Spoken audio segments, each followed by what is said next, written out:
Hello guys, welcome back to another video. तो guys, इस video में हम लोग जिस कंपनी के बारे में डिस्कस करने वाले हैं वो एक फार्म से रिलेटेड कंपनी है। कंपनी की अगर रिटर्न के बारे में डिस्कस करें तो 300% के आसपास ये कंपनी रिटर्न देके जा रही है। एंड कंपनी की जो रिटर्न ऑन इक्विटी है वो लगभग 123% के आसपास निकल के आ रही है। एंड 5 साल की जो प्रॉफिट ग्रोथ है वो लगभग 84% CAGR निकल के आ रही है। एंड कंपनी अगर ओवरऑल देखा जाए तो कंपनी प्रॉफिटेबल है।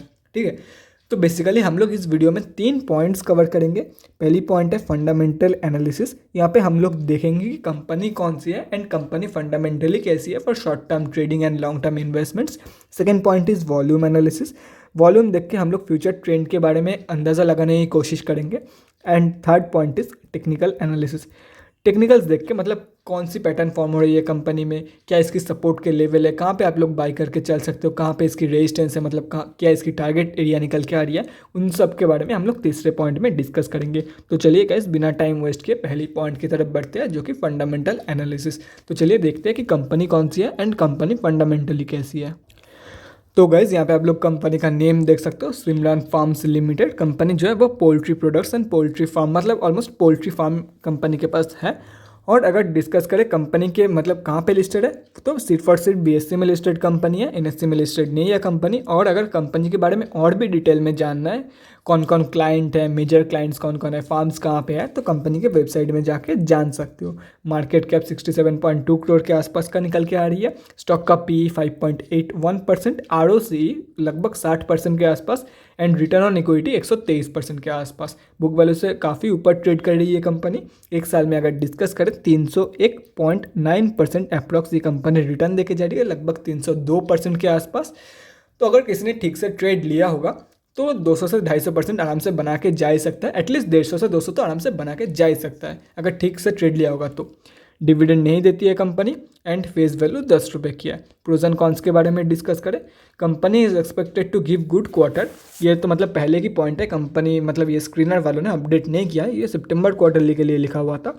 एंड 5 साल की जो सेल्स प्रॉफिट ग्रोथ है, सॉरी सेल्स नहीं प्रॉफिट ग्रोथ है, वो है 83.46% CAGR। कॉन्स में बात करें, बुक वैल्यू से काफ़ी ऊपर ट्रेड कर रही है। 5 साल की जो सेल्स ग्रोथ है वो नेगेटिव में जा चुकी है, -6.35%। प्रोमोटर्स की होल्डिंग काफ़ी कम है। 3 साल की जो रिटर्न ऑन इक्विटी है वो माइनस में जा चुकी है। Company might be capitalising the interest cost.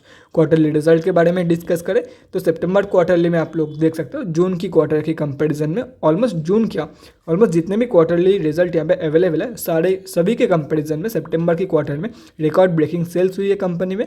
उसके साथ साथ देखो, कंपनी में सेल्स तो बहुत ही सही हुई है, लेकिन कंपनी के हाई एक्सपेंसेस के चलते जून क्वार्टर से भी कम प्रॉफिट दिया है कंपनी ने। देख सकते हो सिर्फ और सिर्फ 4.5 करोड़ के आसपास का प्रॉफिट दिया है, जबकि जून क्वार्टर में कंपनी ने 10 करोड़ के आसपास प्रॉफिट दिया था। अगर नेट प्रॉफिट के बारे में देखा जाए तो कंपनी देखो कम प्रॉफिट दे रही है, लेकिन ठीक है कंपनी बहुत मतलब प्रॉफिटेबल है। कंपनी टोटल प्रॉफिटेबल है, कभी कभार ही कंपनी लॉस देती है। और अगर ओवरऑल देखा जाए तो कंपनी टोटली प्रॉफिटेबल है 2 साल में। मतलब कहाँ तक की यहाँ पे अवेलेबल है, 2010 की फाइनेंशियल ईयर की अवेलेबल है, मतलब 2009 से अवेलेबल है डेटा यहाँ पे। तो कंपनी ने सिर्फ और सिर्फ 2 बार टोटली लॉस दिया है, देख सकते हो आप लोग। और करंट TTM में कंपनी 12 करोड़ की प्रॉफिट दे रही है। और 2022 की फाइनेंशियल ईयर से पहले अभी भी और 2 क्वार्टर्स बाकी है, दिसंबर 21 एंड मार्च 22। तो डेफिनेटली कंपनी जो है 12 करोड़ से ज़्यादा ही प्रॉफिट शो करेगी इन 2022 की फाइनेंशियल ईयर, जो कि अपने आप एक रिकॉर्ड ब्रेकिंग प्रॉफिट है।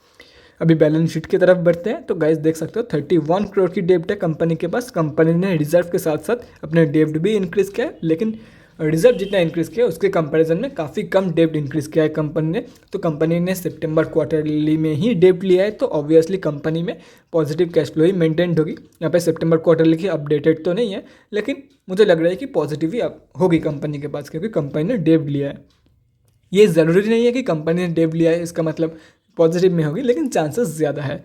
अभी डिस्कस करें शेयर होल्डिंग पैटर्न तो गाइज यहाँ पे आप लोग देख सकते हो, अगर 3 साल के कंपैरिजन में देखा जाए तो प्रोमोटर्स ने अपनी होल्डिंग इंक्रीज़ किया है एंड DIS ने अपनी होल्डिंग बेच के चला गया है। प्रोमोटर्स ने दिसंबर एंड मार्च 2019 के बीच में, मतलब दिसंबर 2018 एंड मार्च 19 के बीच में बाय किया था, उसके बाद से कॉन्स्टेंटली है प्रोमोटर्स की होल्डिंग।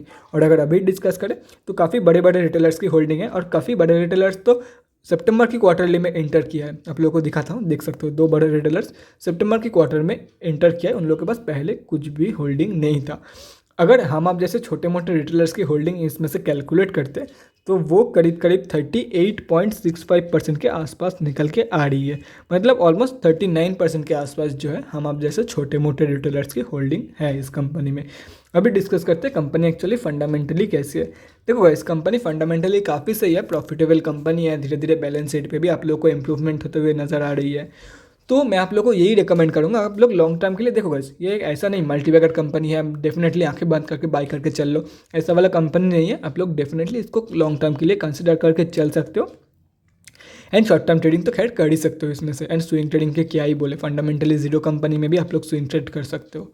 अभी हम लोग आते हैं सेकंड पॉइंट की तरफ, जो कि है वॉल्यूम एनालिसिस। तो चलते हैं बीएससी के वेबसाइट में और देखते हैं आज कितने क्वांटिटी में ट्रेडिंग हुआ है एंड ऑल दैट स्टफ।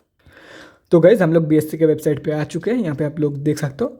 और कंपनी जो है बीएससी के ग्रुप एक्स में लिस्टेड है, तो इंट्राडे ट्रेड्स अलाउड है इस कंपनी में।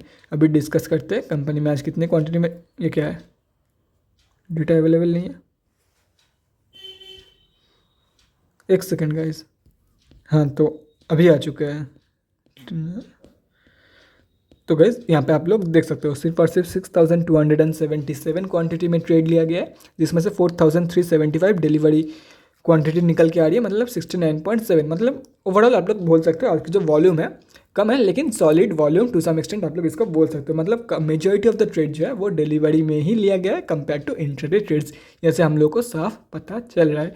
अभी हम लोग डिस्कस करते हैं तीसरी पॉइंट की तरफ, तीसरी पॉइंट के बारे में, जो कि है टेक्निकल एनालिसिस। तो चलिए देखते हैं कंपनी कैसी है टेक्निकली, या तो फिर क्या पैटर्न फॉर्म हो रही है, कहाँ पे आप लोग बाय करके चल सकते हो एंड क्या इसकी टारगेट निकल के आ रही है। तो चलिए देखते हैं। तो गाइज यहाँ पे आप लोग देख सकते हो बीएससी की डेली चार्ट खुली हुई है और आज कंपनी 4.74% अप थी, 179 के आसपास कंपनी ट्रेड कर रही है। तो गाइज यहाँ पे आप लोग साफ देख सकते हो कंपनी जो है वो एक बुलिश फ्लैग पैटर्न फॉर्म कर रही है। ठीक है, अगर इसकी ब्रेकआउट होती है देन आप लोग ब्रेकआउट के बाद, या तो देखो दो तरीके से आप लोग एंटर कर सकते हो कंपनी में, या तो ब्रेकआउट की कंफर्मेशन के बाद या तो रिट्रेसमेंट के बाद। तो देखो जैसे भी एंटर करोगे आप लोगों का जो फर्स्ट टारगेट रहेगा वो है 209.505, second target 240.55 and third one is 280.60। ये हो गया आप लोगों के टारगेट। एंटर तभी करना है जब आप लोगों को कंफर्मेशन मिल जाए, या तो फिर रिट्रेसमेंट या तो फिर नॉर्मल अगर ब्रेकआउट होती है विदाउट रिट्रेसमेंट, तो एटलीस्ट ब्रेकआउट कंफर्मेशन के बाद आप लोग डेफिनेटली बाय करके चल सकते हो। और अगर बाई चांस नीचे की तरफ ब्रेकआउट हो जाती है, देखो बुलिश फ्लैग पैटर्न फॉर्म कर रही है, तो ऑब्वियसली ब्रेकआउट ऊपर की तरफ ही होगी। अगर बाई चांस नीचे की तरफ ब्रेकआउट हो जाती है, कुछ कह नहीं सकते, देखो स्टॉक मार्केट है, तो मैं नेगेटिव साइड भी काउंट करके चल रहा हूँ। तो देखो ये जो सारे के सारे लेवल्स है, कहीं ना कहीं से तो कंपनी बाउंस बैक देगी, ये तीनों स्ट्रॉन्ग सपोर्ट है, कहीं ना कहीं से कंपनी बाउंस बैक देगी। तो जिस लेवल से कंपनी बाउंस बैक दे रही है उस लेवल के बाद, बाउंस बैक कंफर्मेशन के बाद उस लेवल से आप लोग डेफिनेटली बाई करके चल सकते हो। अगर यहाँ से बाउंस बैक देती है कंफर्मेशन के बाद बाई कर लो, यहाँ से देती है कंफर्मेशन के बाद बाई कर लो, यहाँ से अगर देती है सेम कंफर्मेशन के बाद बाई कर लो ऊपर के टारगेट के लिए। यहाँ पे बाई कर रहे हो फर्स्ट टारगेट ये रहा, यहाँ पे बाई कर रहे हो फर्स्ट टारगेट ये रहा, यहाँ पे बाई कर रहे हो फर्स्ट टारगेट ये रहा। ठीक है, तो गाइज आप लोग एक काम करके चल सकते हो, ये जो सारे के सारे लेवल्स यहाँ पे मेंशन्ड है इसके एक स्क्रीनशॉट लेके रख सकते हो। इसको छोड़ के ये करंट मार्केट प्राइस है, मैंने इरेज कर दिया है ताकि आप लोग बाद में कोई कंफ्यूजन ना हो आप लोगों को, या तो फिर कहीं पे नोट डाउन भी करके रख सकते हो, वो टोटली आप लोगों के ऊपर है। तो guys that's it for this video, अगले वीडियो में मिलते हैं गाइज। Thanks for watching. और गाइज अगर आप लोगों के मन में कोई भी डाउट या क्वेरी रहती है स्टॉक मार्केट या किसी भी स्टॉक से रिलेटेड, तो कमेंट सेक्शन में कमेंट करके मुझसे पूछ सकते हो, या तो फिर मेरे इंस्टाग्राम का लिंक आप लोगों को डिस्क्रिप्शन बॉक्स में मिल जाएगा, जाके वहाँ बड़े मुझे डीएम कर सकते हो for an 1-on-1 conversation. Thanks again for watching guys, bye guys and stay safe.